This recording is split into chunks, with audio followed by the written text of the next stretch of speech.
He pretends to know everything. He pretends to know everything அப்படின்னா என்ன?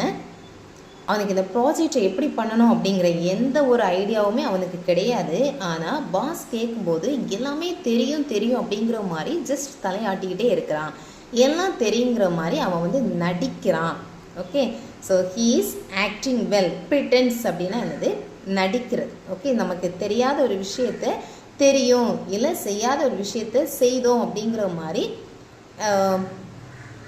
சிம்பிளாக சொல்லணும் அப்படின்னு சொன்னால் லையிங். ஓகே, ஸோ பொய் சொல்கிறாங்க, ஆக்ட் பண்ணுறாங்க அந்த இடத்துல. He pretends to know everything. அவனுக்கு எல்லாமே தெரியும் அப்படிங்கிற மாதிரி பாஸ் முன்னால் ரியாக்ட் பண்ணுறான், நடிக்கிறான் அப்படின்னு சொல்லக்கூடியது. ஓகே, என்ன எக்ஸாம்பிள் பார்த்தீங்க அப்படின்னு சொன்னால், நம்மளுடைய வீட்டில் ஏதோ ஒரு இன்சிடென்ட் நடந்திருக்கும். ஸோ அந்த விஷயம் இவங்களுக்கு தெரியாது.